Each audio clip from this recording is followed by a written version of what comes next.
Yo, what is up, you guys? My name is Panasha Makoni. If you're new to the channel, please do subscribe, like the video, comment, share, do all of that good stuff. Welcome back to another episode number 17. And today we have a special guest in the building. Bro, I've been meaning for us to have this podcast for a minute. Hey guys, it's been a minute. Let's introduce our guest today. We have Scelo. Xaba. Hey, what is up, my guy? What is up? Welcome to the podcast, bro. Well, as you've heard before, Tikamo Scelo Xaba. Yes, sir. Yes, sir. Proper Zulu gents.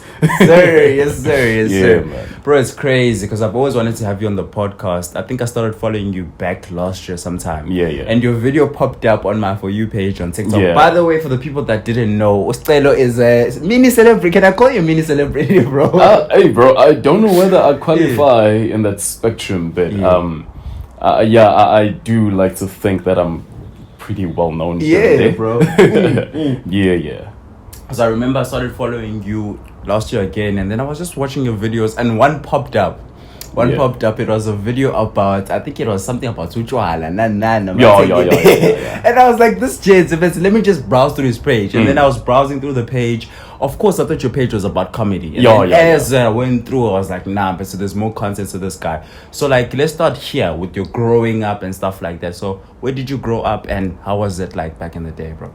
I was born in Richards Bay, yes, and bred in Mtubatuba, as I've said. Where is Mtubatuba, by the way? Mtubatuba is the northern part of KwaZulu Natal. Okay. It's 30 minutes away from Richards Bay. It's the much more rural parts of the northern parts of KwaZulu Natal, but surprisingly, you find a lot of prominent people saying that I've rooted Mtubatuba. I'm starting to think we would see.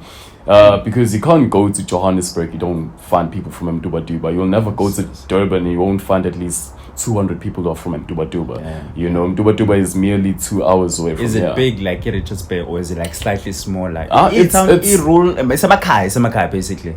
There is the rural parts of Mtubatuba, then there is like, you know, the mini urban parts of Mtubatuba. You know, it's different. Nice.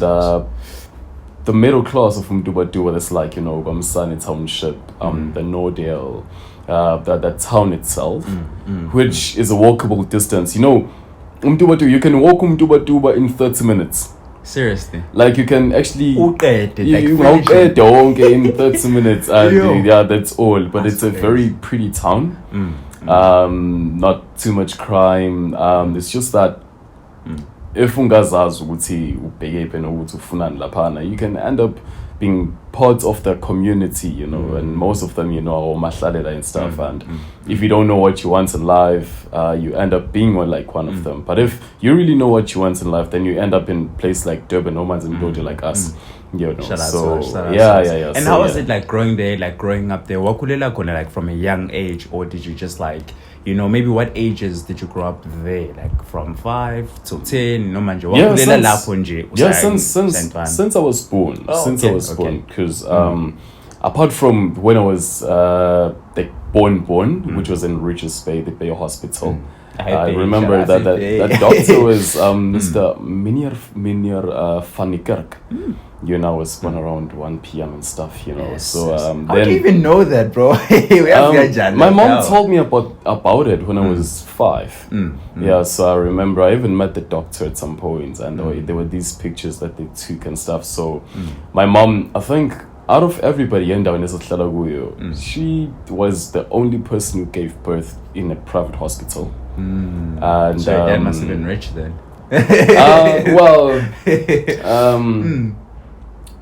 Yeah, the father. No matter the situation, but some people we'll get there. The father, I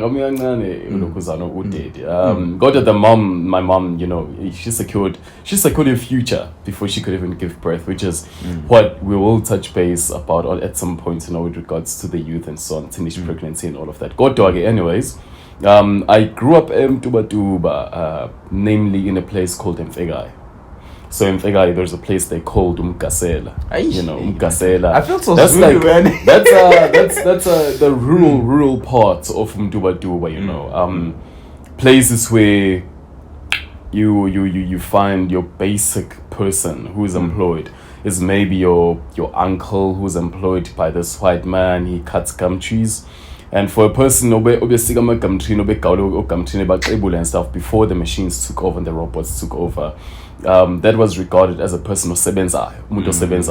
And for a person like my mom who was an educator, she was regarded as like a doctor kind of person. Back in the day. Because back in the day, if you were a teacher, oh my god, everybody would worship you. Weird, because now my dad is a teacher, so I can definitely relate. Yeah. You know, my mom taught, I think, each and every person who's 30 years today. My mom taught that person. Dang, bro. And where from this she was sungula iskole. It was a preschool and a creche. You know, that's the same thing, I think. And then from then got to Semehlukbek near Emasbonsan. And then Mvaloko was sungula at grade R. Yeah, since Abalele Primary School, because one get grade R. You know, there was first first year Sapi, which is grade 1 and grade 2. First year Sapi, that's like the back in the day language. When like standard one or standard 2, you know, there was still the it was like 2 rooms, yeah, then she came by, and then the school expanded, yeah, and then each and every child that's there, you know, and come to think of it, there is nobody who does not recognize her when she's there, you know. So I grew up there, and from birth up until I was I think up until I was 11. Then we moved from there, and we moved to the better parts of Mdubati, which is like Gomsane Township. I think I've heard that in your TikTok videos as well. Yeah, Gomsane Township. So that's where then we moved to. Yeah, well, so that was the better part of like your moving and the situations. And it was it like a big house, a bigger house, bigger community? What was the advantages of moving back then? Because I mean, you grew up in a semi-rural township, and then now you're moving to urban, so to speak. Like, what's the difference there? In terms of that, it was not really the better part of anything, because we already had a house. It was pretty big. Yeah, well. I mean, my mom, before she even gave birth, she made sure she was educated. She made sure she had a ton of money saved up in her bank account. She made sure she had medical aid. Then she went there, she jolled and stuff, and then gave birth to me. Yeah, well, and when she gave birth to me, she made sure, as a child, a toddler, I never had these funny things that they sell for 40,000 rand nowadays. These tiny beds, they're the cradles. Oh, la structure, yeah. I never heard that. Oh, seriously? I honestly consider it as nonsensical, but then it's fun because it protects babies. But I had a double bed, fresh double bed. Dang, bro. And I was as small as a pillow. Yeah. So my mom would just put rugs around me so that I don't fall off. But that was my double bed. Yeah. At 0 age. At 0 years old. Hey, you know? You're bowling, bro. Hey, dog, I was bowling. I was bro. bowling. My mom was prepared. When she gave birth to me, she was prepared as hell. You know. So, she already had a house. It was pretty big. It was like a 3-bedroom. Oh, la namovela kona kamsa. No. Back in Since at home. birth. Yeah, at home. So she bought her first land when she was 23 years old. Oh, and that was before you. So now look at this. I built my first house when I was 21 years old. Yes, so you did it better than your mom. Well, not better, because she had already secured the future for me. So I can't say better. She's always done better, because she had nothing, growing up. She was as good as an orphan, because her mom was busy with alcohol. You know, during those days they were busy dancing the grannies there and stuff, you know. And my grandma and my mom had to take care of herself, because at some point she was told because you know, back in the day, as a gents, you would be employed, and then you take care of you take care of the people abasekhweni yabo. It's like equine tax. You've got black tax, then so there's equine tax. So black tax is basically yakudala kodwa. Black tax mfowethu ukuthi yabo right now I'm employed. I work with technical marketing. Then if my mom was a lazy parent who wasted her future and is broke, she would expect me to give her a percentage of my income every month. Like take care of her, buy her groceries and all that nonsense. Yeah, but for me, I see black tax as nonsense. I don't believe in taking care of your parents. I believe in number one, you should be educated. You can't be a parent not educated. But let's move on before so yeah, man. So the black tax is like, I need to take care of my parents. I don't believe in taking care of my parents. My parents will take care of themselves. Once they can't take care of themselves using their own remuneration, then the government will take care of them because my parents are educated. Yeah, but my mom will. So she has a pension and she has a pension, dog. Oh. And even at 40, I don't even mind saying, Mama, I'm a sogis because I'm a kid, I'm a child. I'll always be a toddler to her. So she, 2090, she has a responsibility to take care of me. That's controversial, bro. It's very controversial. That's controversial. Because they spin it the other way around. No. The more you grow, the more you take care of your parents. I'm not taking care of any. But what about some situations whereby, like, let's say the parents are not as, resourced or they didn't go to school. You need to understand, like, from those, it's like umuntu that takes care of their parents via NSFAS. Can you blame lo muntu lo ukuthi abazali balindile ekhaya for leyo? No, I don't often blame the kids or the children because I've got nothing to do with that. I blame the parents. I blame the parents because I don't think there are a lot of parents who face what my mother faced. In terms of what? My mom left home at the age of 12 because her mother was going to subject her to rape. Because she was already telling my mom ukuthi wena hamba oqoma ukuze indoda yakhe ezoyiqoma izosondla and stuff, So that was going to be, is it called constitutional rape? I don't know if I'm saying the word right. Under 16, eh? Exactly. So my mom was 12, and she was beautiful. She had ass. Hey man, I look at my mom and I look at her in the picture and say, oh my god, well, my mom was a snake, bro. I mean, if I was my dad, I would surely snap. I would surely tap it. Anyways, moving on. So yeah, my granny would do that, and then my mom chose that because she didn't think like her mother was thinking. Then she left home. So she left home with an idea that she was going to get educated no matter what happens, but she would never sacrifice her body for anything. So my mom left home because she knew she was going to be raped one way or the other and be sold, and then for maybe a packet of rice. Back then, ilobola was like a packet of rice. No, it was not ilobola. Oh, what women do to their children, even back home, they don't mind selling their children to men. How do they sell their children to men? It happens now. It still happens now. If let me say, and stuff in Yasebenza, obviously, Yasebenza and dude, the nigga is always fresh, I get to your house and you're relatively poor, or you're not so advantaged, and you've got a nice looking daughter, So what do these women do when they're selling their children? And a lot of people know this. What do they do? Mkwenyana. Do you know that when they call you Mkwenyana, they're already telling you in that direction? They're leading you to that direction. And back home, not back in time, families would behave like Indians, how our Indians are behaving now. They would plan marriages and relationships for their children. Sometimes if you have a daughter and I have a son, you would call my son umkhwenyana, and so cool as umkhwenyana this and that. So subconsciously young, and obviously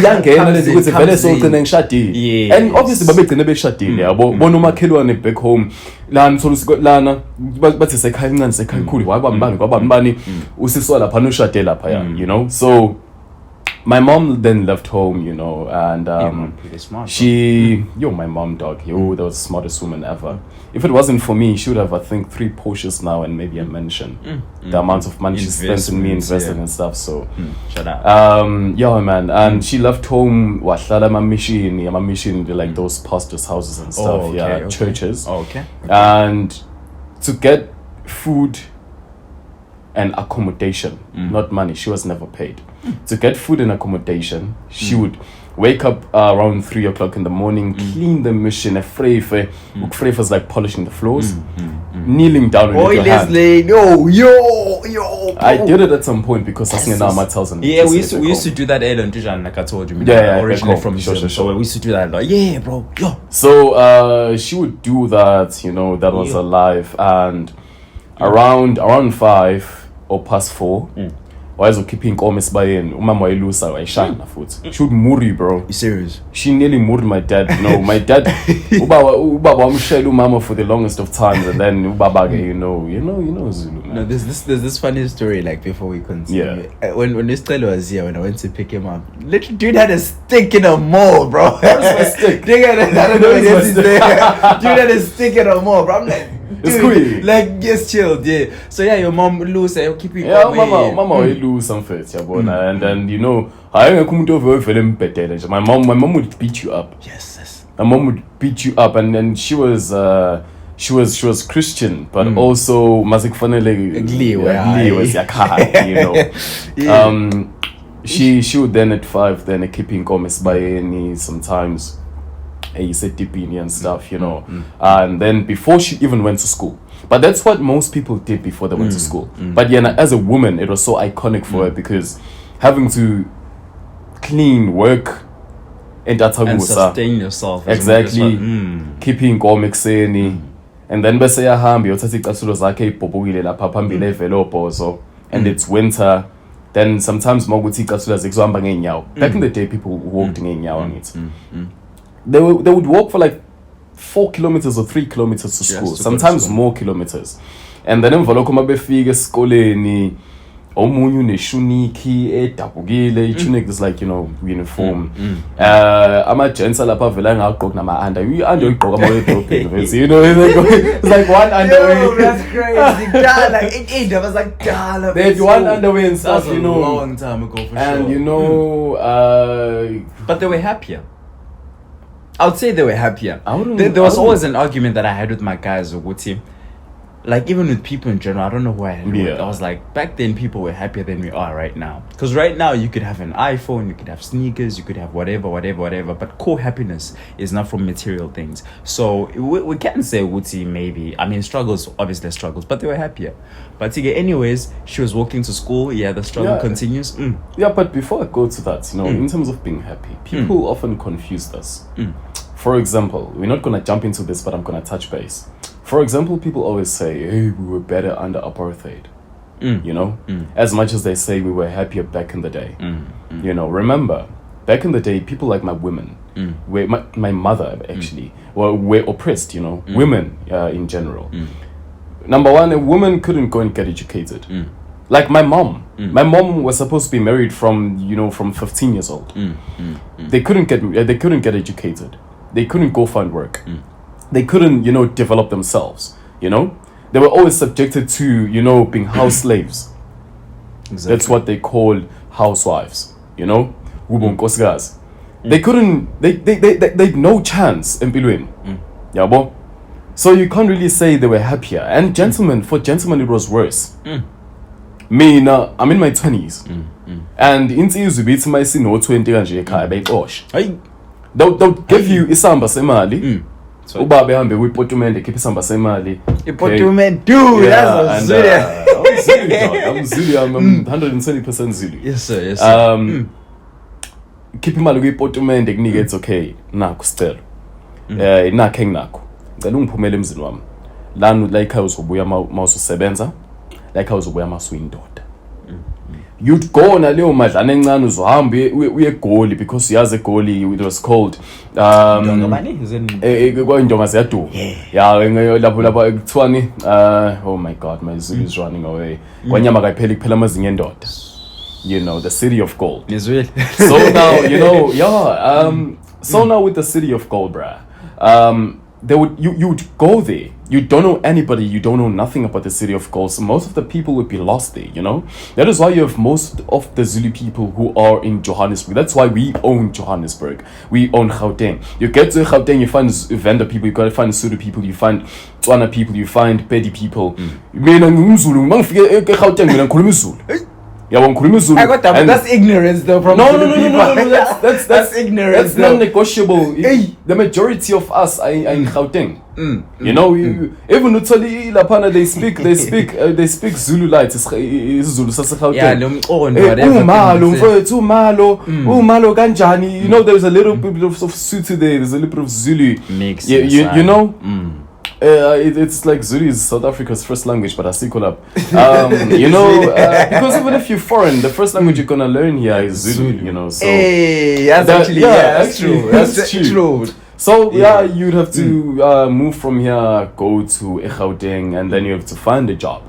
And then I'm talking about the hardships of being a gent back in the day.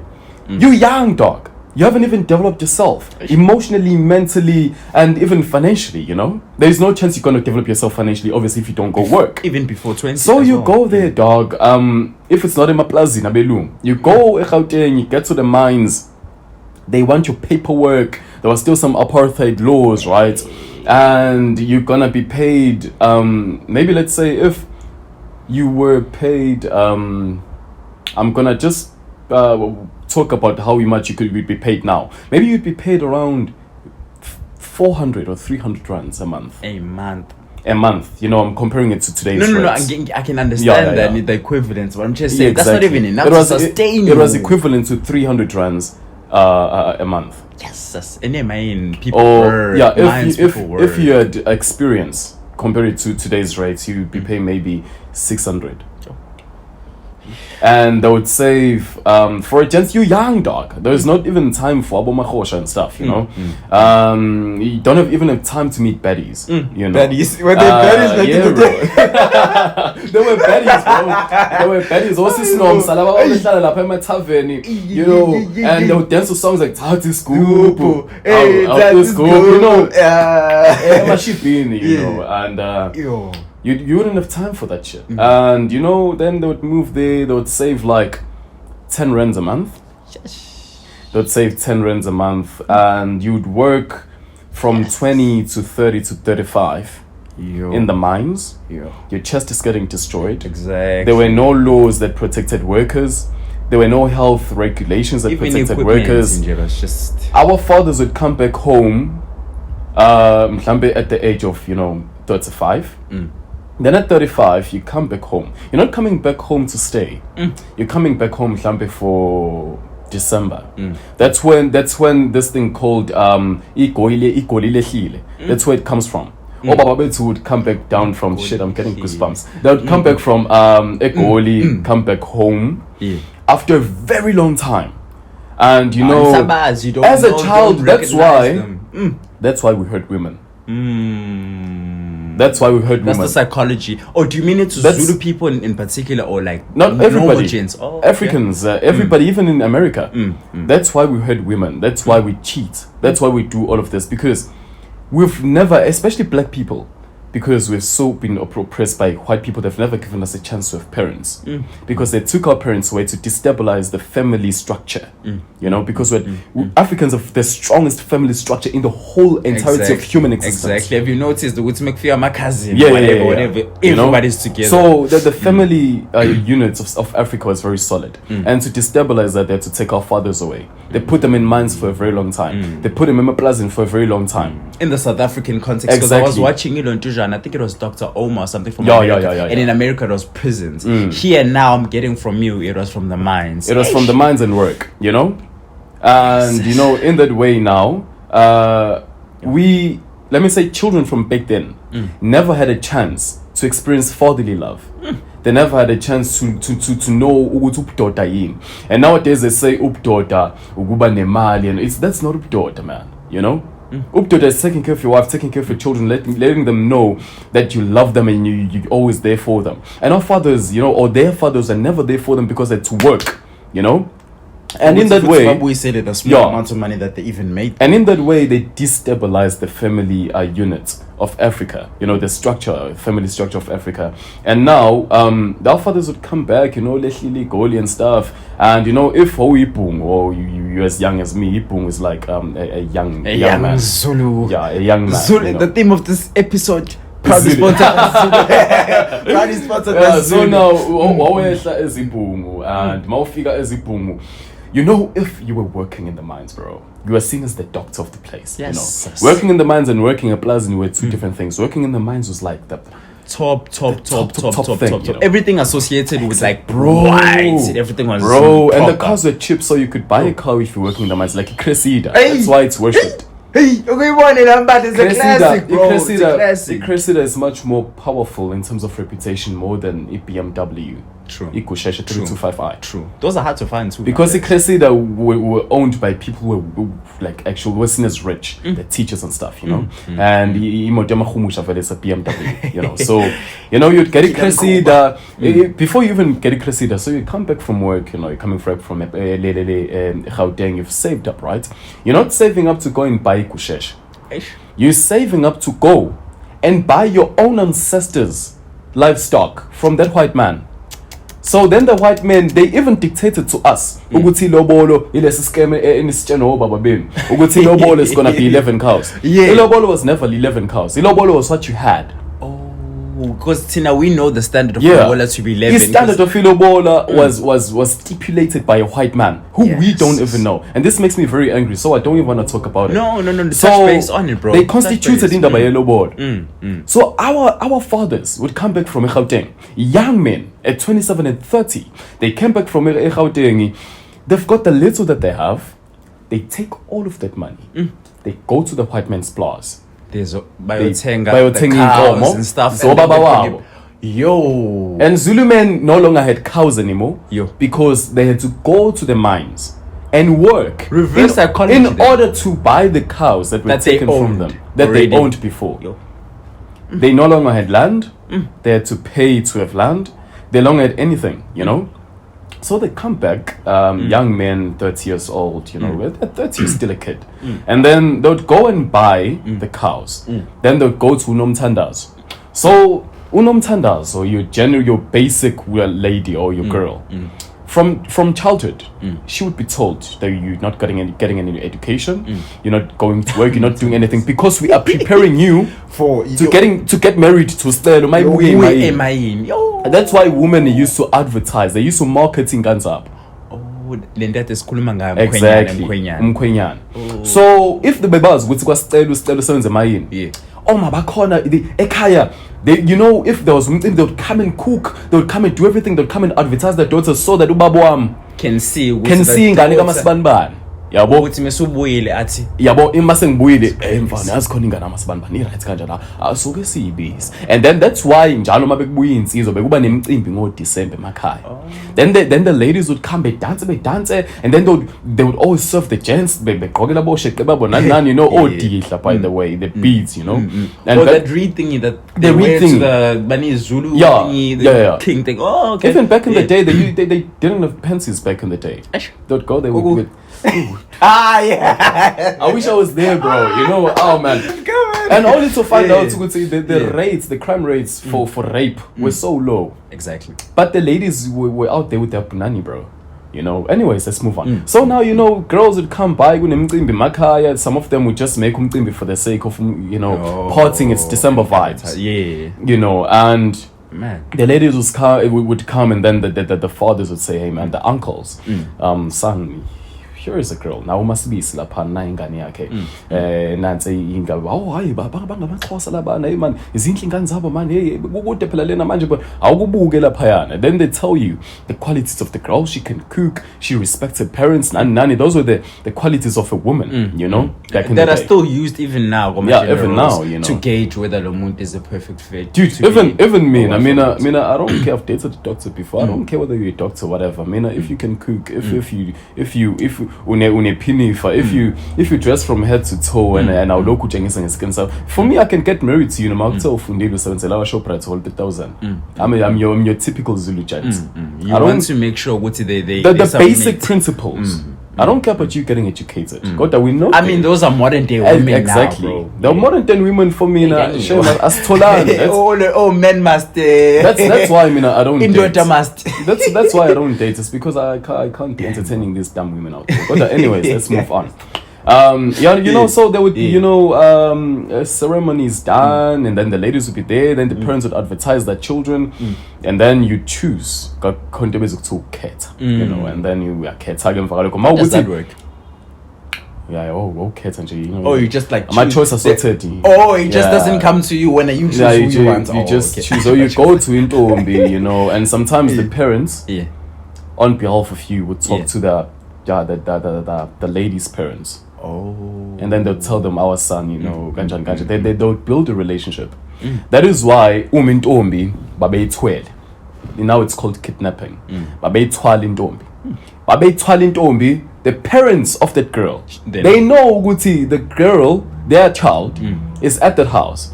But the girl, she doesn't want to get married as yet and stuff. So they want her to go get married so get married to me. The boys can take care of I will take care of the family. Exactly. Yeah, that's crazy. So then she would end up accepting whatever, she would get married there. Or if the lady already likes me, boys was there. Then why is it on Oma again? My best said Timbisan, we go get married to you. It feels like a lotion pescope. Dude, the love was real. It feels like a lotion pescope. I'm gonna get married to you. Exactly. And then they would come back and they would get married, man. And it used to be the most beautiful thing ever. And it became normalized to go to Baba and stuff. And I also want to touch base on this. As a gents now, you're married, right? It's that also other gents in the way. What's happening there? So now, what gents used to do back then, Baba Bet. Maise hambile, konde bezokuthiwa ukwakhumuzi. So mawakhumuzi, it's not really like the actual building, like a house. The values, na. Ezinsizwa mosushadile njengomzulu. Umngakho uyambika lapha kubantu abadala ukuthi nangoke sengimlethile ke manje ke as much as mina fanele ngigade mgade naye ngiyambika kini usengumntana wenu yabo and then emva kalokho mawusuka ke lapho kuya kumuntu mina ngendlela engasi ngayo usuya kumuntu ke lapho ke uyosho kumuntu ukuthi nangu unkosikazi wami esikhatsini it's okay ukuthi nambe nobabili kodwa most of the time insizwe zehamba zodwa ukuthi ngishiya unkosikazi ekhaya ngeyimayini. And ngiyazi baningi ojakalasi la ngaphandle. And then emva kalokho ke what the gents would do babezomcupha unkosikazi. Mabemcupha unkosikazi lokho kusho ukuthini? If mina you have a girlfriend, right? I hope. I come and I want to tap your girl, yabo. And your girl now, if she has no morals, so she will let me tap her, yabo. Yeah. And then the moment I tap, angikwazi ukuhlukaniseka emva kalokho. Like the dog thing, exactly. So if we're in this doggy style position, we'll be stuck in the doggy style position up until I'll be called. And they did on a phone call, cell phones back in the day. So they'd call ubaswako to fetch ustel my. And then they would say there's an emergency at home, somebody is dying. Then ubaswako could release you. When you get there, they sit you down. Most of our fathers had guns, you remember during the apartheid times Russia was supplying us with guns. Even today some of our fathers have the AK-47s that were supplied by Russia. Yes, that's because they were fighting very exactly. So and stuff, and you can AK-47. Yes. And then I don't have an AK. But Catholics has. And it's legal. So then you'd be sit down because they'd sit you down, your father would sit you down, and the ladies, fathers and uncles would sit you down and tell you what has happened. There's the compensation, they'll compensate you because they know you'll kill that person. And then you'd have to go and fetch your traditional healer, inyanga yakho no misango. Inyanga most of the time. Inyanga will What's the come difference now. between Inyanga and Sangoma? Sangoma deal with spiritual stuff. See, she doesn't heal ngumuti. Inyanga heals ngumuti. She deals with that. They deal with that. Inyanga I bully most of the time. Most of the time. Sangoma siyabula. Okay. So there's a difference. But manje because banning bazi came nowadays. Social media, bro. I don't even know like what's happening. So now you would have to go and find inyanga eyenza lokho ke. Ihambe nawe. Ihambe nawe leyo nyanga leyo ke. Iyo release labantu ababili. Basuke besa stuck kuleyo nto until you come. Hey, my Inyanga can come, but if you're not there, until you come, then they will be released. There's something you have to do, like a little ritual, or there's something for you. Then they'll be released. Even nowadays, that happens. I mean, if you're still my girl, unganya. Hey, ungagubone your testicles blow up like this, and they'll be full of pus. Damn. And you'll never have children ever again because once they are messed up, then they will have to castrate you most of the time. Sometimes, you take my girl. There is this thing, the head of the penis in Kanda yako. That's what we call it in Zulu. It's not the swear word, by the way, it's just Zulu. It is Zulu. Kanda yako get rotten. It will fall off. Like uyenzile manje. Uzothamanga epipe. Imuyenzile manje lo. No, let's not talk about that. Anyways, bro. You still like my girl. Isenziwa lezi zinto like isenziwa kuzobe singabazulu phela ushintsha kanjani lokho ke. Then phela base singawona amazulu phela usho ukuthi ke singamavenda ngesakwenza lokho. Kodwa kuyenziwa. It's called ukucupha. Yayicupha intombi umcupha inkosikazi. Yabo indaba. And then uqhamuke wena when umuhle weingane. That's why you have a lot of guys nowadays whose futures have been destroyed. It's not because mhlambe ubhema insango, no, it's because wahamba untshontsha intombi yomuntu onke amabhadi athi ichitho zonke zathi, and they will never get rid of that up until ezezoxolisa kimi ecela usizo. Yabo. So then you'd come there as a gents all the way from Gauteng to see kwenzaleni inkosikazi emva kalokho ke vele ke most of the time umjida baba emcishi. You get released like from that. Mjida ecishwe inkosikazi yiswe ekhaya. Inkosikazi ke vele ke she would be like how shame. Like as in no, you'd be killed ngomkhondo. You'd be killed because umuntu ontshelana umuntu intombi ziningi kangaka. Kwakhona nomahosha babengekho emakhaya kakhulu kodwa kwakulo labo sis laba bangena kusasa babehlala esportini bephuza most of the time. So you could always have that. You could always tap that for free. Umthengele nje manje umuntu isiqatha, mawuthenga iblack label phela waqoqonywa zonke intombi esportini yabo. Sport is like the clubs nowadays. So kanjalo ke mfethu back in the day, and our fathers were taken away. So why am I talking about this? I'm talking about the struggles that young people had nowadays. They were not entirely happier, bro. There were pressures. The moment you start working at Mayini, they expect so much from you. Exactly. They call you squealy. The guys. You also need to live as a person. If then you lost a finger or a hand or an arm, then they'll pay you. I think nowadays it's like 20,000 rands. 20,000 is nothing, bro. 20,000 is nothing nowadays. But I'm just comparing with today's rates. They'll pay you 20,000 rands. As compensation. Then you'd come back, then bese wakalende bizo kuthiwa amatilum. Amatilum in English is tea rooms. Oh, okay. Like a cafe. Oh, yeah. So tea rooms, amatilum, back in the day, even in Zimbabwe, you had this thing, like the tuck shops, but back in the day, where you went there, you'd find like 5 items there, or 5 pieces of stock, and you'd still have to call, Wesambulo, and it used to be the only store within a 20-kilometer radius. Exactly. And everybody knew Itilom Lagomgabi. And if you were a guy and you stayed in a place or a kaya all the chicks were yours, because they knew what you had the sauce and the plug to items. And if you can steal them eclairs, eclairs, right? Oh, la chocolate. If you can steal if you steal the eclairs for them, Baba Betsu used to share with the eclairs, no sweet. That's why Baba Betsu. Please, they used to share no sweet. That's why you have this thing called umalum yaluman or umalum masweet and stuff, because an uncle used to always have sweets. Because he has my share why injengentombi sweet, because sweet is not something wrong with no my game. That's why champion was glorified. Hey, we say kumbuli champion. That's what we used to eat. And then we buy chocolates, a romantic gesture where we chocolates so like great army and now because I think we are around the same age. No, that's luxury. I mean that mini chocolate that had like 1, 2, 3. 1, 2, 3. Oh no, clay plastic.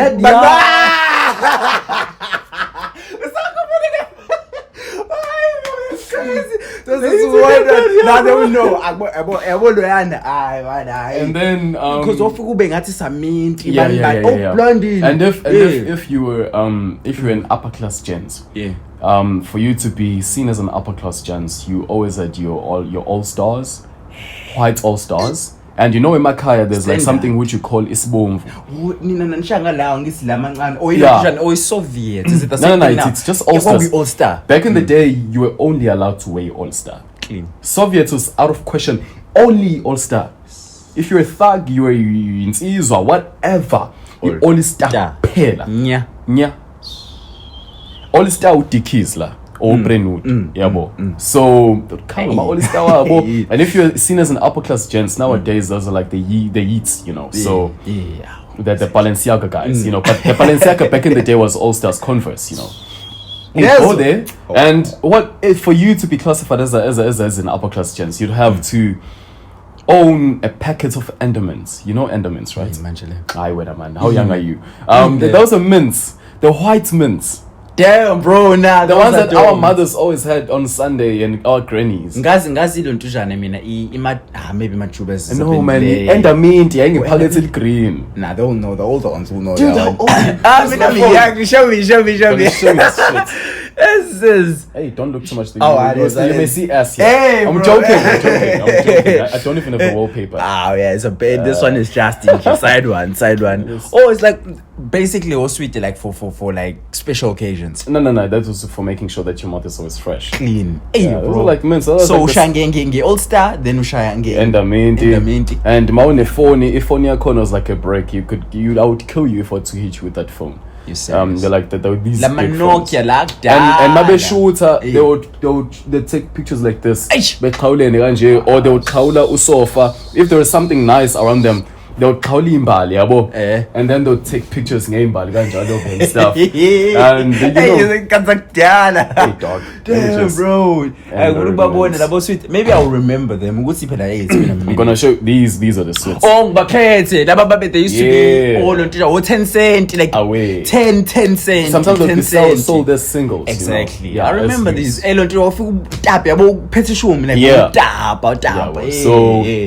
So if you had that, you know, you were seen as an upper class gents who was keen, you know, my type of gents. So now, that is how they grew up, bro. That was them. Those were their heydays. But now at the end of the day, there was so much pressure, you know, and parents are always expecting so much from you. You know, they're uneducated. They never even have a chance to work. When a parents back in the day, you'd be 80 as a man.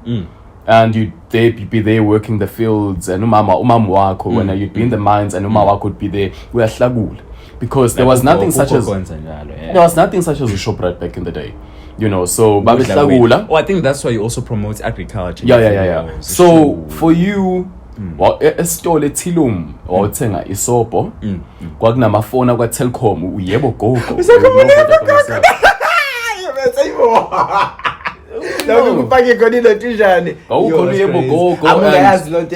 to call the police, and if somebody was dead, to call the police, you'd have to walk 10 kilometers to Itilom or 5 kilometers to Itilom, and you'd have to call amaphoyisa. Ngale number iyodwa ima u2 12 ananizokuncenga igedeni lo muntu, then they keep your phone, you pay, or you just insert the R1 there, and then emva lokho ke you then call the police.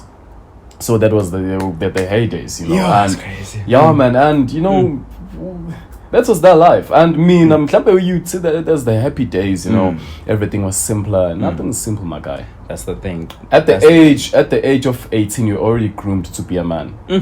So that by the time you're 20, they chase you out of the house. But again, don't you think of nowadays we have weaker men than back in the day? Because manje, look at it this way. And I'm not bashing anyone. Umuntu manje 23, they're still chilling. Umuntu kamawake wenza lento. There's no ambitious, une allowance, une mali. Back in the day, make 200 tambo email. That raises men. It's like I think men kuluma nentombazane recently, and then she was like, ekuluma ngenyoka nan. It's amadoda amaningi manje. Ingasengena inyoka endlini, ingajump. You dog. The guys nowadays. Exactly. You know, exactly. The sisters, you know. Exactly. So it made stronger men, don't you think? it made stronger man because what made we made was like I remember at some point there was hip hop I only have myself to depend on. Yeah. Manje uyazi ukuthi if ukuphethe ngeimali manje yazi ish kuphetha kanje don't you think usilo nto leyo made stronger man? I don't think it made stronger men. I think it made men who could tolerate pain. And isn't that suffering. what you need manje mhlabeni? No, bro. I think strength. People misinterpret the word strength. You know, you don't being able to ignoring yourself and depriving yourself of of comforts and all of that doesn't make you strong. You know, things that make you strong, you know, is emotional intelligence. You know, and all of that. Making a person suffer will make them strong. You don't have to make a person suffer for them to be strong. I know that from myself. Yeah, well, there was a point when I was 12 when Umawami was beating me up because I came back late. I came back at 6 p.m. and she beat me up. And that day I decided to go see I've had enough. Why did you say like bamba nje? I bumped into I think what a tipan. Yeah. I think tatipan a pusher kanje na wa pusher kana wow. Emva lokho mayiwa ngezinga. This kid is killing me. Yeah, bro. And then that was the last time she hit me. Yeah, but because I didn't believe ukuthi ukushaya ingane because right now I can beat you up, bro. And uzokhala inohamba kwenza leyo nto aduyenza and we the worst because now singishayile. Yeah, but that's not how you should raise children. Yeah, but and then I remember that day. Later on, they called umalume wamakhelwane kwamkhize. Who was a police guy. Now. And there was 3 of them. Hey. And they called me to wamakhelwane. They're like, oh, wena ususha unyoko wena. Ngaze ngimshayo mama only ngabamba induku nje kuphela and stuff. Wathi ngiyibazi kusho mama. Ngiyibazi mina ngihlukumeza ufuna ungibulala. Izongibulala le ngane ithatheni isejele, you know. Oh damn. And they sat down with me. They told me, mom, okay, fine, leave. I was like, okay. She left. And I was there like, oh, funa ukushawa mama wakho. Bathi buka lapha. Bathi khethe ufuna ukuthi kushaye ngakho. Ish. There was a belt there. Yeah. Nah, it was leather. This is fake leather. It was real leather. It had spikes. Damn, bro. And it had a huge buckle. Steel buckle. Man, if I were to hold the belt right now, you hold it with this end, yeah, boy. Yeah. You hold it like this you hold the buckle too. Yeah, and that guy, he held the other end of the belt. The buckle was loose. Oh, he beat me up, I think, for 20 minutes. Damn. 20 minutes is a long time, Moshe. And then like that's a lot. I remember trying to get the buckle, you know, and stuff, you know, and he was like, so when's Njano Pagamisi Zandam Numza? Call me Numza. And he was like, okay, fine. Keep his bum. What's a band? Posanga legwe wind. What's a seal? I had to promise Sandal, no yard on it. And you're not 12, man. You're a man, I'm 12. And that was very important. It's important for the kids at 12 because once you're 12, that decides are you gonna be a successful man or you're gonna be fucked up. Say it again. Also by a part. Say it again. At 12, that's like the 12 is the peak of everything. That's why ingane, that's why you're supposed to concrete imfundiso zakhe enganeni. So for me to have that beating, it decided everything for my life, yeah, boy. And then he was there like, okay. I was like there, like, usesilahlile isibhamu, isibonile. Angikhombanga ngaso no. Silahlile isibhamu sibe ngale. Wathi asiye. Siyaqinisa bazo yethi uyindoda wena. Ukwazi ukushaya unyoko. Ozoqinisa mina njengendoda ke manje. And then I didn't do shit, bro. Was he the one that was you know, he didn't beat me up with the fist, bro. Wenzani? Wathatha linye ibhandi. That's the card. Damn. Okay, cool. That was the last time I ever even argued with my mom or even, you know, caught something. What was it? Mina njamanje mama ingicasula, I just walk out of the house. Yeah. Mangapha ngizongapha ngendlela ngibhekele. Yeah. Because I think the last time ngimnqaphela mama was 16 years old. Sasingakwa SARS at Richards Bay and like a public place. Yeah. Wangapela, you know, have you ever been slapped across the face here? I was like, oh, mom, I feel like Lindy's a bank. You know, when your mom makes you wait at the bank for 15 minutes. It's very, very Leave annoying. the bank, there's And also she would go and do shopping, and you left there at the Sure. bank. At the front of the line, you're waiting for your mom. You even stand near. Yeah, Exactly. So I told her I don't want to wait. I don't want to wait by the bank, you know, and stuff. And then ngangapha. Ngizama ngiceda ukungapha. Ngayizwa la. Ngayizwa mehlo. Ngabona, I think I saw the Milky Way or the galaxy spinning in front of me, the stars, bro. Yo. So yeah, that was the last time I just did all of that. So, Damn, bro. And that happened, bro. And you know, so speaking about today's youth of Vezu, See, we kidding. no, not really. It's just that we are raised by parents who are filled with trauma. Yeah. Because look at this, let's look at the timeline. It's a good thing because we don't have a structure of a conversation right now. We can just talk about anything. Let's look at the black man's timeline. So you have back the ancient times. Those times, we were troubled by slavery. Okay, shift that. After slavery, they colonized us. That was before the mines and everything. They colonized us. Then it was the wars for years and years. The wars. And before there was even slavery. There were intercontinental or the regional wars. Cross border and Cross border. And that motherfucker, oh god. And that guy Nah, called Ushak. Now I'm allowed, but now I'm just afraid what I'm calling that guy motherfucker. Because I'm still angry at Ushak at what he did. Ushaga is worshipped. And I like him so much, but I don't like some of the things he did. Ushaga wanted to unite everybody. It's fine according to him. But why unite? He destroyed many nations. Nowadays we know us njengamazulu. Let me say mhlambe mina ngiyena umzulu. Naturally mhlambe ngiyena umzulu. Mhlambe ngumXaba. Mhlambe ngiyumKwerembu or something. Or somewhere. Mhlambe isizwe sakithi leso. Yabo? He tried and they tried to destroy the Xhosa nation. They even wanted to go up Transkei, you know. And they even went to places near Free State. They were defeated because they couldn't conquer the mountains of Free State. Abesuthu and love. They were defeated by Abesuthu.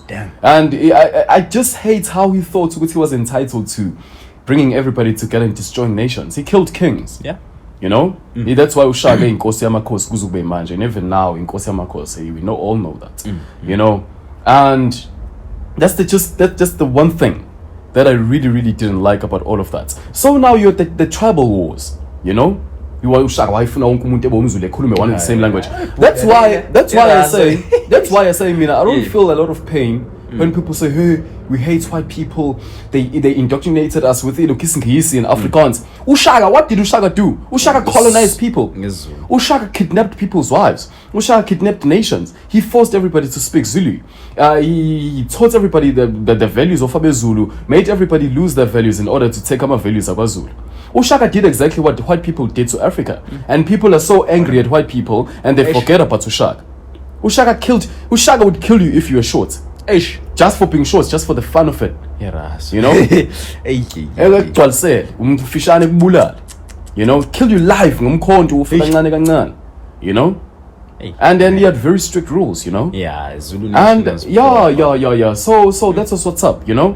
And after the tribal wars, bruv, you've got the colonial wars after we were colonized.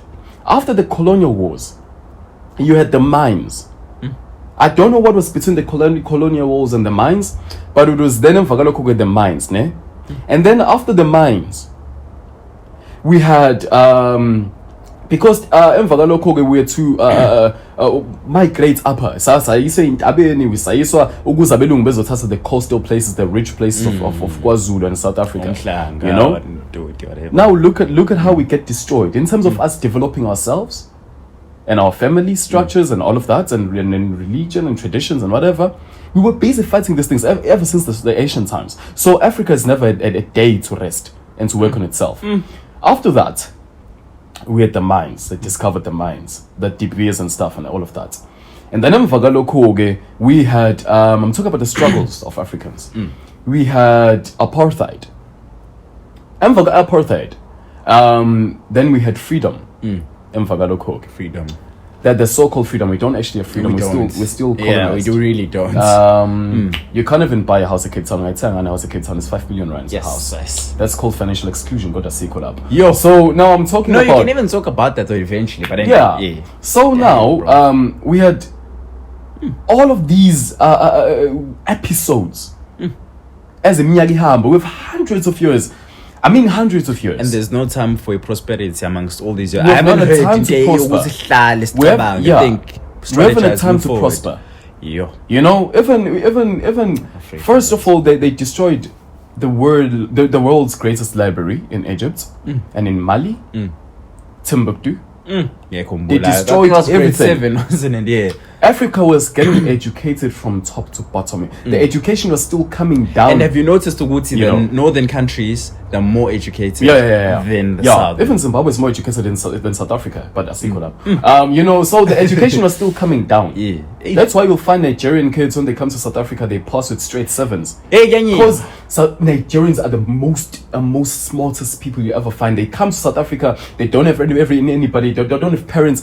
As kids. Nowadays, Nigeria owns Durban. Exactly. Congo owns Durban. Exactly. There are buildings that even Begita, they cannot go in Durban without a permission. And if they do go in, that's because they're being paid up by Lababand. You know?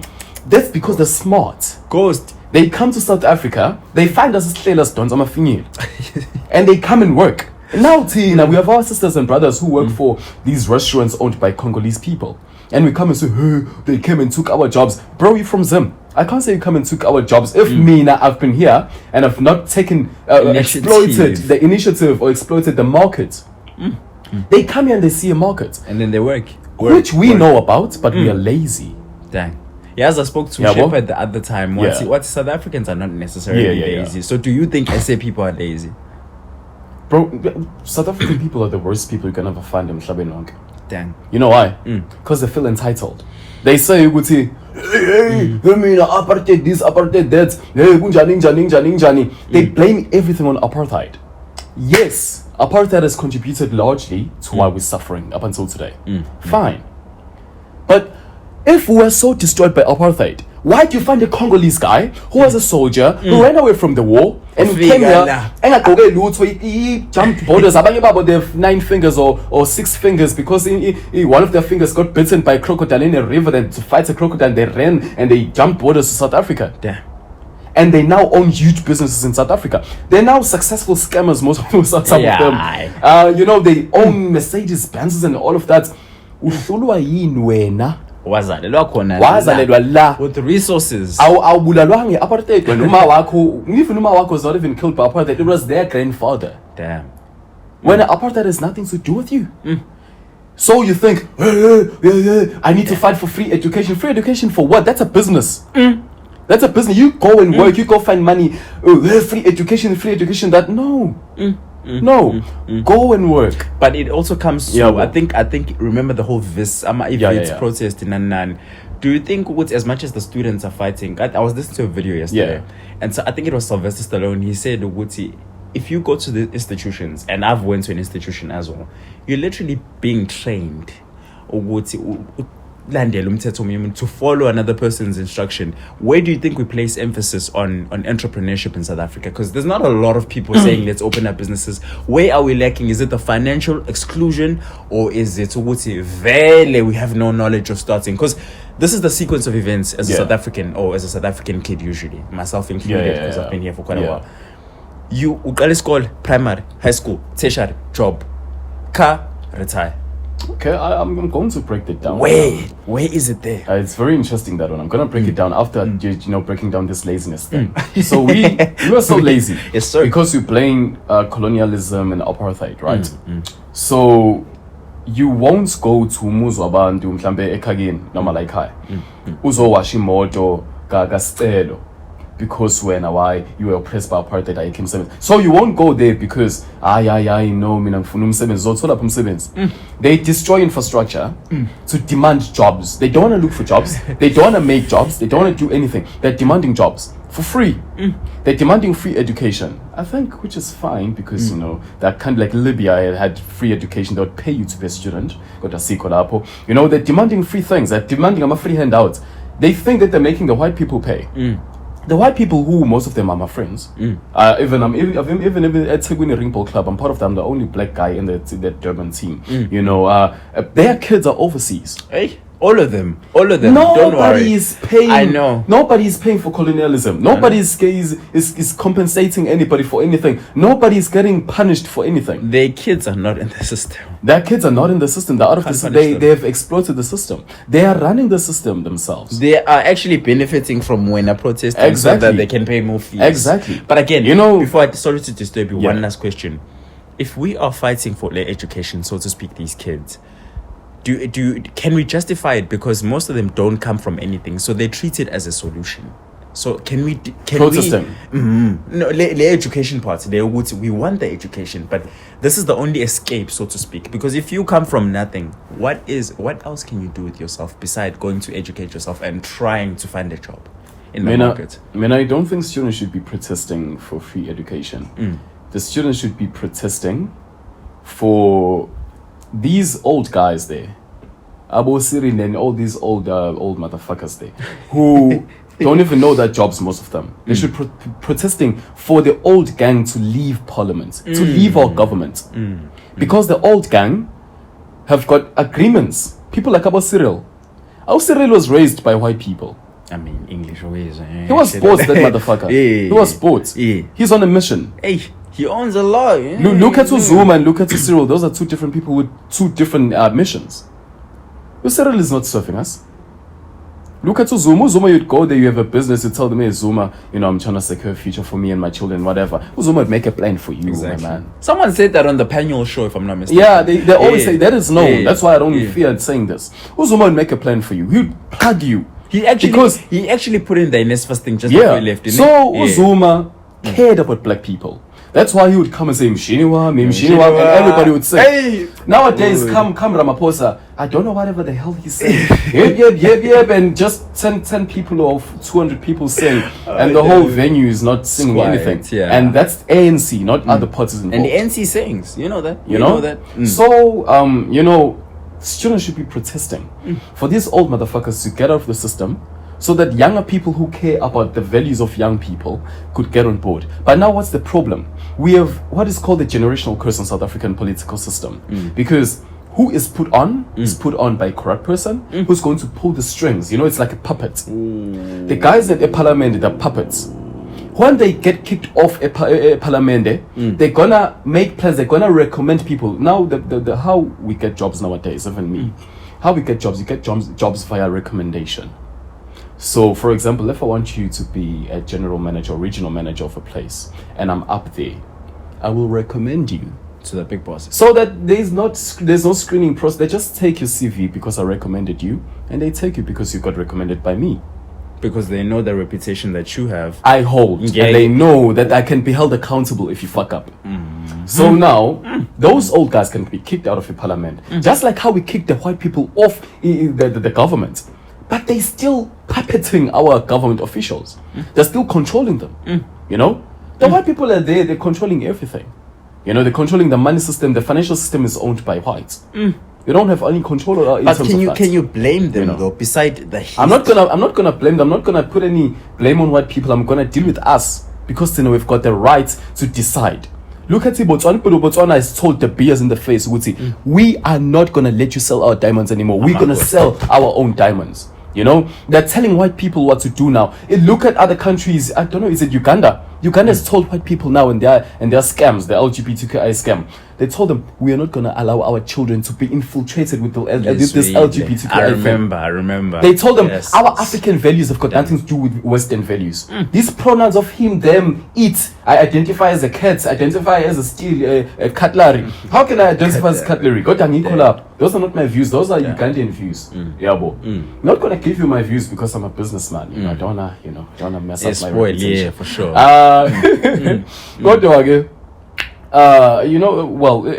a perfect world, I'll tell you how I feel about all of these things. You already have an idea. So Uganda, they're already telling white people that we are not going to be controlled by you. We've got African principles, African values.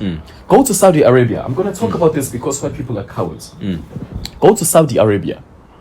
those people, the Western area, the Western world, Europe, America, they can't influence Saudi Arabia. They can't control the World Cup. Was there alcohol sold there? Loads. Do they allow gays there? Nah. No. Remember, there was a whole controversy. Exactly. Exactly. Exactly. If they see you there, they'll be like, they can't control Saudi Arabia because Saudi Arabia has balls. We don't have balls. We call ourselves men. We can't even tell white people that you will not control us. But again, Saudi Arabia has its own money. Exactly. Really? No, but apart from money, this is not about money. This is about principles. This is about principles. Uganda doesn't have money, but they have principles. They're taking care of the shit. Botswana doesn't have a lot of money. They do have money, but not a lot of money. But they care. They're taking care of the principles. Zimbabwe. That's why Zimbabwe is to restart all over again. It's building up. Even though there's a lot of corruption, yes, but it's building up again. So now Saudi Arabia is able to call the shots because they've got balls. Ghost. And Tina, what do we do, Tina? We follow behind USA, behind Europe, because we are afraid of getting sanctioned. Yes, it's literally the same. Have you heard of the prison break thing that was happening in Free State? The whole Thabo Pesta thing. Yeah. Leo Wuti, the prison is run by an organization from the UK, EGS4. So I get what you're saying now. We are still run by those people. We run by those people. I'll tell you something amazing. Your birth certificate is not owned by the South African government. Damn. If you take your ID and you run it on an international database, you will find out who it's you owned by an organization in Europe. Man, that's crazy. That's why you're given a name and an identity. That's why identity. Damn. So that you're able to be identified by your owners, because you're here to work for your owners. Flip. You know. Is there a way out of the matrix though? Yeah, there is. How? Throw away the 18,000 rand iPhone. Throw away the jerseys. Never now. Throw away the laptop. Go to Ehlatin. Yeah. Get out of the grid. Yeah. Leave from the earth. We're given the earth by God, so we could live from it. And the day we started to live off from ourselves and discard God, that is why we have trees which don't produce fruits anymore.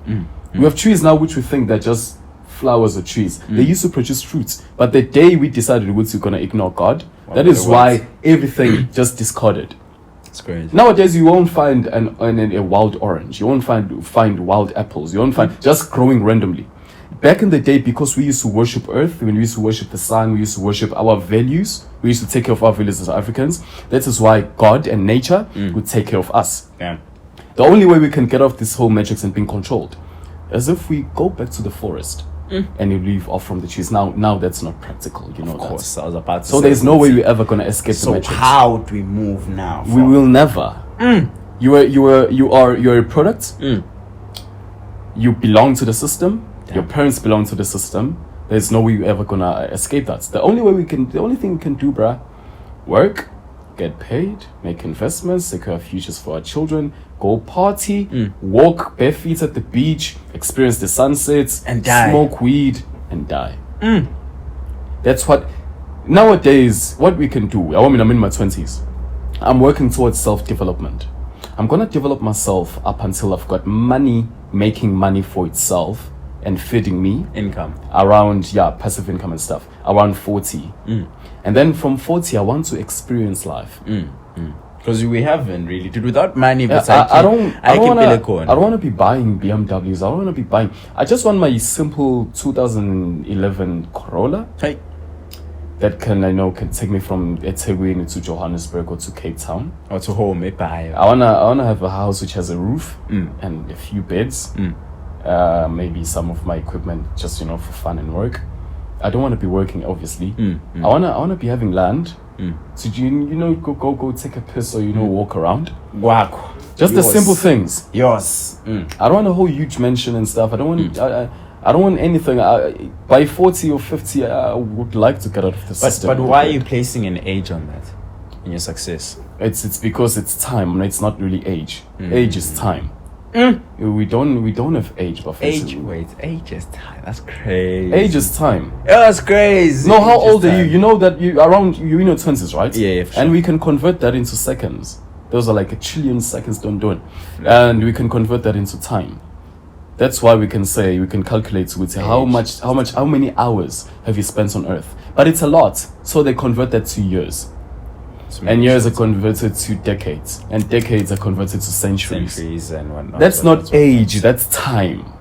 So when are you placing your deadlines not on age but on time? But on time, not age. So now I've a certain amount of time.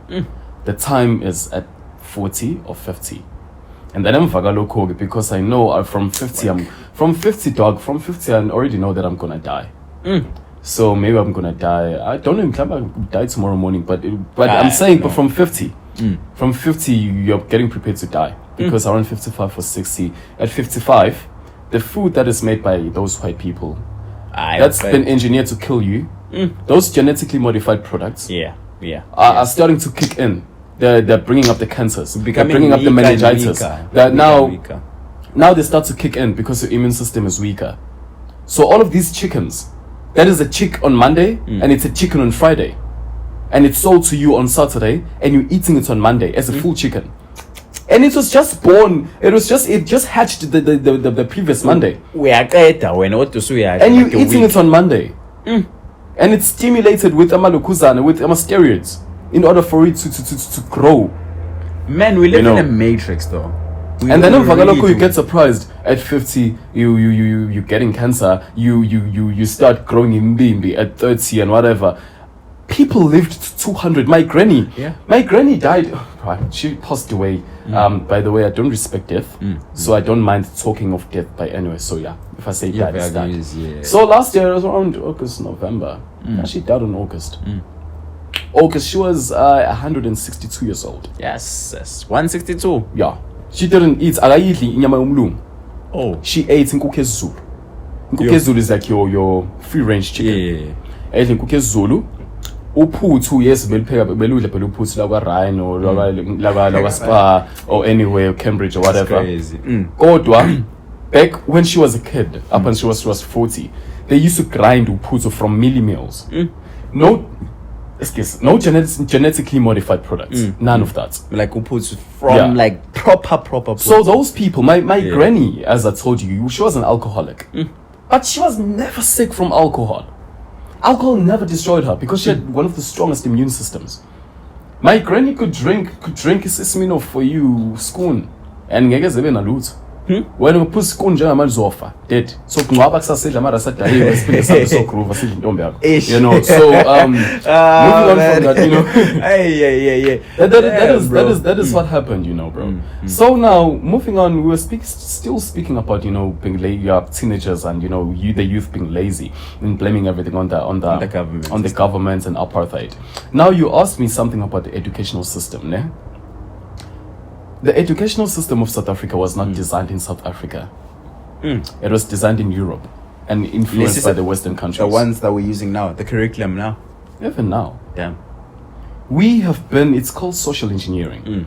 We have been engineered to be employees. Even if we've been taught this nonsensical entrepreneurship courses, they teach us crap. They don't teach us the matrix, the intricacies of entrepreneurship, of business. Like Vuso Tembegwayo does teach people. Yes, the Penyo show again. The Penyo show. Well, Vuso Tembegwayo, because Penyo is merely useless to me. He says nothing valuable. He's just a couple of opinions, but he's nice, man. He's very polite. Let's move on. Vuso Tembegwayo, he knows the ins and outs. Even his masterclasses on YouTube. Yeah.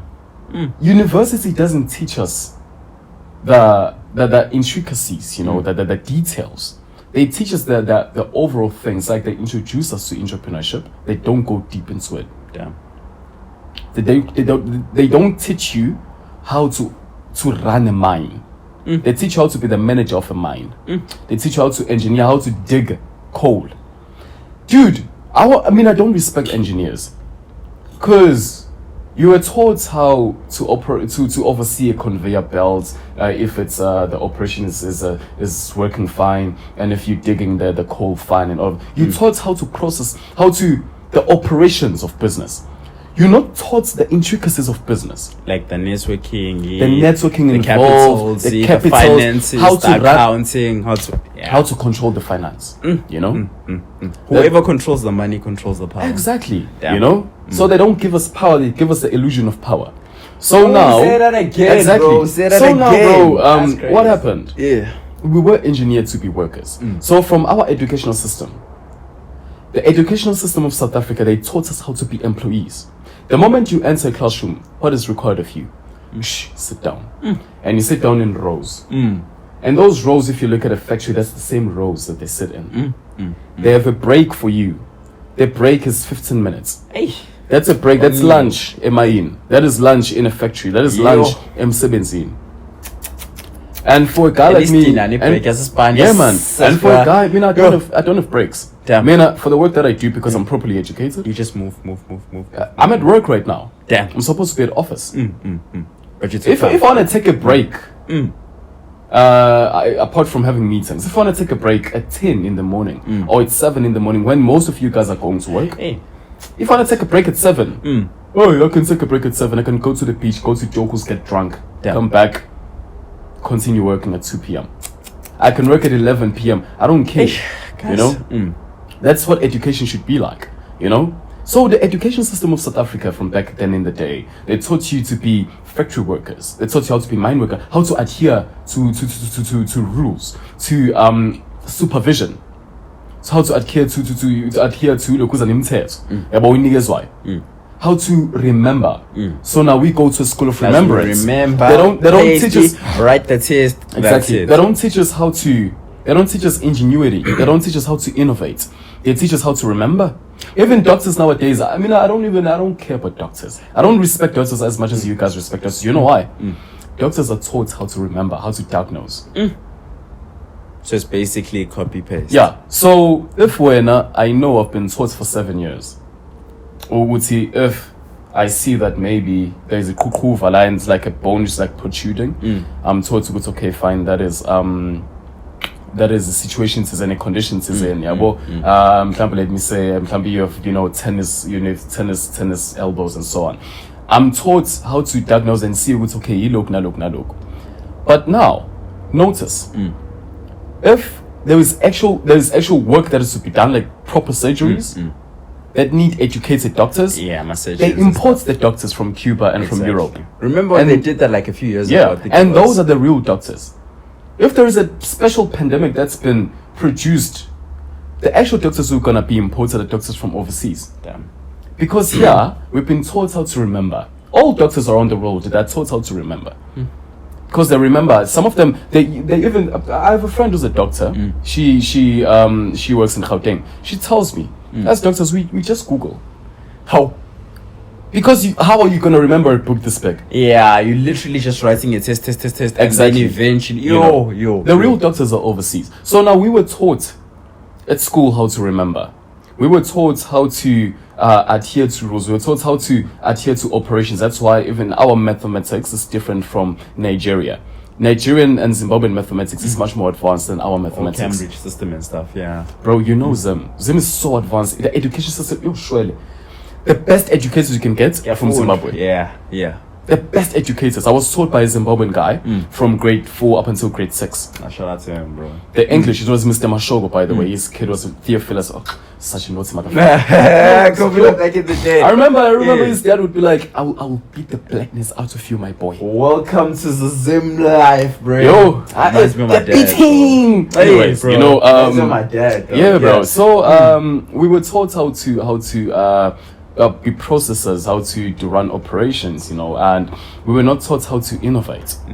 We were not taught how to innovate. It's like Chinese kids, man. They're inventing and they're doing this, they're doing that. Yeah. So we were not taught all of that. We were taught how to receive instructions. That is why our mathematics, we're still talking about maths. That's why our mathematics teaches us about steps, and they teach us, I think out of the box. There are steps to things. Nani. When you get to work, there are steps that you work with. Yeah, boy.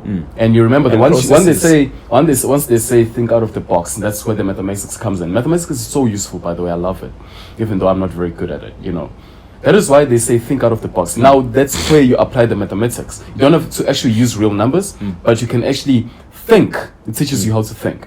But now, if you look at mathematics in Europe and you look at mathematics here, the mathematics in Europe is preached. And the mathematics here, we just taught. And the mathematics there is philosophical. And the mathematics here is just numbers. Exactly. when they teach maths in Europe, Oxford, for example, they teach maths as if they're teaching philosophy. Yeah. It's like wording. Cool. They teach you the history of it. They teach you how to read maths. They don't teach you. I wonder there is like 9 squared. They don't teach you it's 9 squared. It's a sentence. A whole equation is a sentence. You can write a 300 page book in mathematics. They can read. I wonder Europeans can read maths like a sentence. That is why the string theories exist. You know. And if you don't understand, divide, banbani, they've got integrals, they've got all this intricated mathematics, So that's that education system. It makes them think, it makes them invent. That is why they were able to even develop the Hubble, is it the Hubble telescope, which is able to see 1,000,000 light years away. I don't know if it's 1,000,000 or 1,000 light years away and stuff, and able to discover other galaxies. Damn. That could have never been invented by South Africans simply because we're not taught how to be innovative. But isn't that intentional though? That's intentional because we are a colony, so we're taught to serve them. So for about the South African educational system, it's flawed, and the only way to fix it is if you send a child to a private school. I went to a private school, by the way. I went to a private school. Even where I grew up, even as a toddler, they used to hate our family because they used to, tarnish my mom because my mom sent me to a private school and their kids are not sent there. Why are we too no? Yeah, the basic thing, because I also went to exactly type C school. So I went to a private school, and all of that stigma. I couldn't even make friends back home because I went to a private school. They used to say ngono mina ngizenza umlungu and stuff, and especially English. So I never even had a girlfriend up until I was 16. Man, that's crazy. From Indawen? From where I used to stay, because I'd already moved and stuff. I stayed around Zulu people, by the way. So I never had a girlfriend simply because once even though Kuluma is Zulu, for you and I, we're much more exposed to white people and white education in English. So we don't mind just jumping in English because that's our daily life. Exactly. We don't mind. We don't even think about. It's not exciting for us. We can wake up and I even told this other guy this other day. We were joking about English, and I even told him I even think in English. I think in English because you're used to it. It's like a reflex. It's like a reflex, Before I think of something in a Zulu manner, as much as in Ngingumzulu, I first think of it in a white manner, and that's why I always say, yeah, fine, I'm hotwashed. I'm hotwashed. And I don't regret anything about it because it's working for me. I'm coining from that. Exactly. So before I think of I don't always have a Zulu approach or black approach to things. I have a white approach to things. If you hit me right now, I'm not thinking of hitting you back. I'm thinking of getting you arrested. If you steal my girlfriend, I'm not thinking about beating you up and shooting you.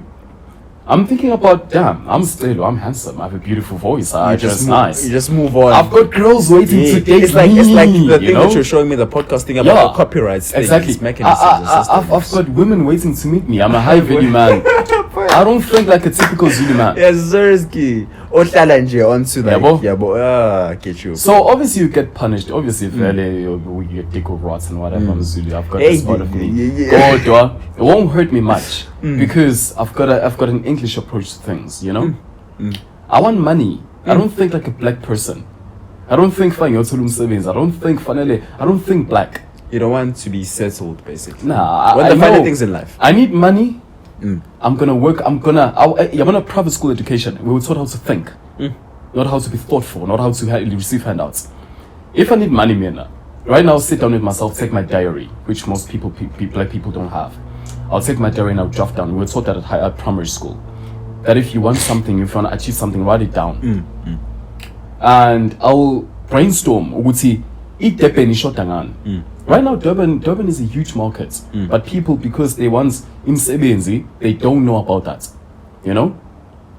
I've recently opened an organization in Durban to teach children how to code. Nobody's exploiting that. Exactly. Everyone has to hog in information. Go to Durban, search for a school that teaches children how to code. You won't find one. Exactly. Unless it's schools, the private schools, pure and stuff. You mean when the primary and like high school? Primary and high school. I know that won't happen. I'm even teaching university kids. I've got university kids. They come from rural places. they can't even use laptops. Ish. They can't write assignments. I mean, I charged 350 rands to write at the University of KwaZulu-Natal assignments. Or those It's things a skill. It's a skill. I write tests for them.